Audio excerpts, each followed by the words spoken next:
Hello, everyone. Thank you for joining me today. I think this is the premiere of my podcast, which I have not yet named, but we're gonna carve a path. Now, I would like to start this off by dedicating this premiere podcast to Nikki Summons. Nikki, passed away, and unfortunately, I will not be able to attend the service because I have a prior engagement. It is my aunt, my lovely, beautiful aunt, my tia Milia. It is her birthday, and we're having a really big extravaganza. So, and I promise to help somewhat in the hosting and photography of the event. So my hands will be full, and I am really disappointed that I won't be able to show up for Nikki's service. And it's not that we were particularly close, but I admired her. I am a member of Restoration Stage in Washington, D.C. And I first met Nikki after one of our performances. She had deep friendships with a couple other people in the cast. She was just so gracious and complimentary and wanted to take pictures. And I just thought she just had such a light, brilliant spirit. And you just kind of fell in love with her. Anytime we would put a show up, she would be in the audience and just as complimentary. She tells other people about the show. I came to find out that she was very active in community theater. Then eventually she got to perform with Restoration Stage for the very last days of the first Colored Circus, written by Stephen A. Butler Jr. Get it all in there. And she was brilliant. She's brilliant. She really shined on stage. I guess after that, the past couple of years, what I really admired, not only that she was such a brilliant performer, but that she, within a couple years after performing with Restoration Stage, still remaining active in the theater community, and then she really took that leap to go move to New York and join a conservatory and really kind of move in the direction of propelling and evolving her acting career. Like me, she's seasoned chicken. It's like we're not fresh out of college or fresh out of high school or ingenue age. When you're always compelled to play it safe, get the 9 to 5, get the regular job. But she took that leap of faith in herself and in her talents and in her dreams. And God bless him, her husband loved her enough and was supportive enough to make that move with her. Not everybody has that. She was deserving of all of that because she was just such a wonderful person. So I say that to say, here I am. I'm doing this podcast.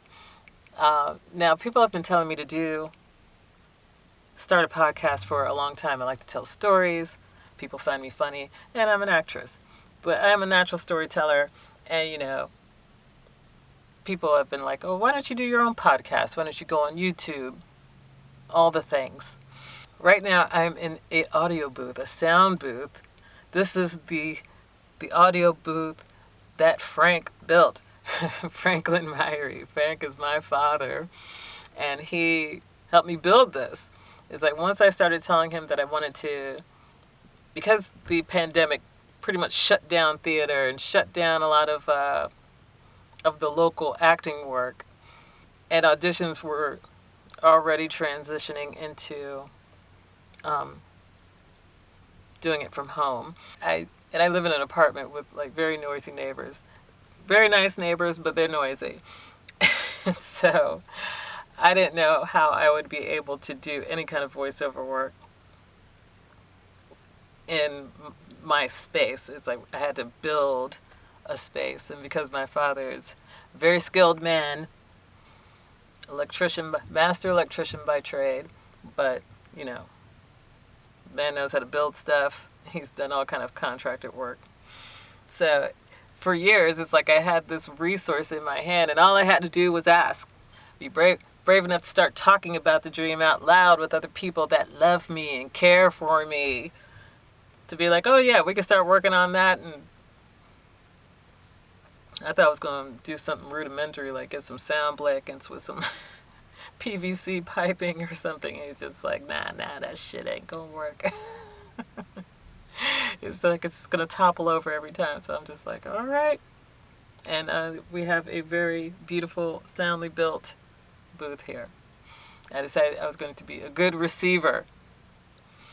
And so now I am compelled to use this sound booth. It would be such a waste of my father's love and sweat put into building this to not use it for, I guess, my voice to be out there. Now, that's another thing.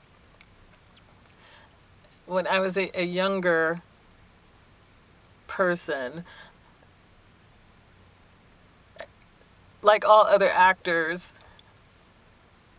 I had that need for and desire for people's attention and to care what and worried about what they cared about and worried about what they thought about me in all kinds of ways. Of course, I'm sure a lot of people feel that way that are not actors. But it is especially, it's a trait that you would especially find in actors. It's like that, you know, we have so much talent and love to give, and it's a rush. It's a rush to get that, like, especially if you perform live and you get that audience feedback, that audience reaction. It's a big rush. So for the pandemic to hit and shut everything down, I found a lot of actors that were suffering because, you know, it's like, I need to perform, I need to be seen, I need to be sharing my art.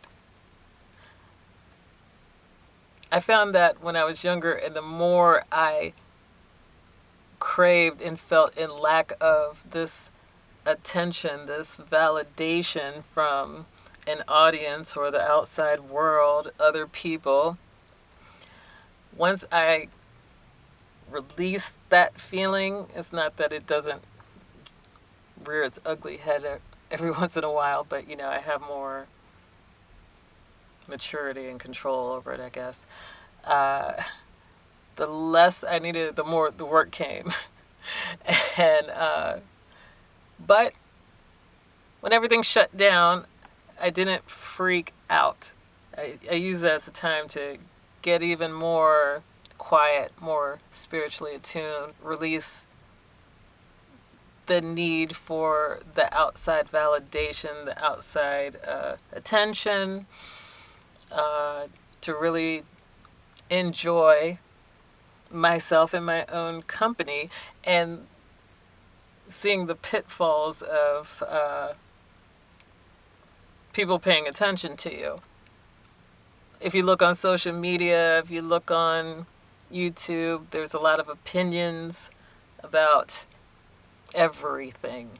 It's the celebrities seem to really be walking on eggshells. The comedians are walking on eggshells to not offend like a swarm of people and get canceled. But now you don't even have to be famous to be canceled. It's like all you got to do is someone catch you at the wrong time, at the wrong moment, and they have a camera in your face. They'll have a camera in your face while you're doing something that doesn't look right, that might be construed or misconstrued as something offensive to some segment of the population. And people have lost their jobs, their clientele, and you might say, well, some of those people deserved it, and some have not. It all depends. It's like, there before the grace of God go I. So it's like coming out here on a platform where you're open to opinions on a global level could be very daunting. Also, there's so many other people putting their voices out there. It's just like, well, what do I have to say that anybody would care about? I'm just like, well, let's find out. Let's find out. Let's do the podcast. Let's be brave. Let's be brave. Like Nikki Summons was brave.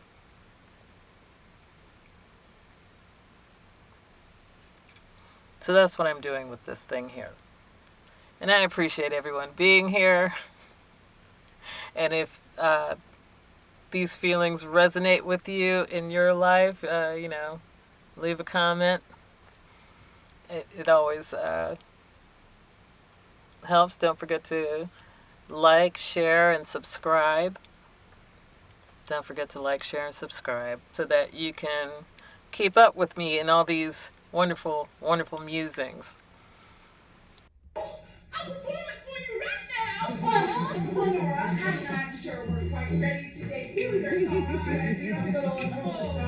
Oh, it's no trouble at all.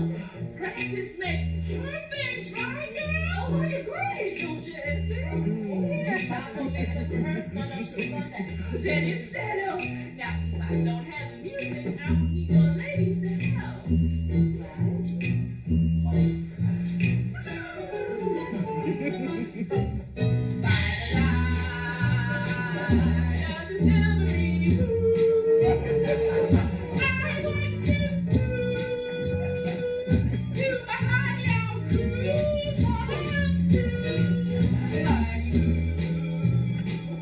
Keep shining.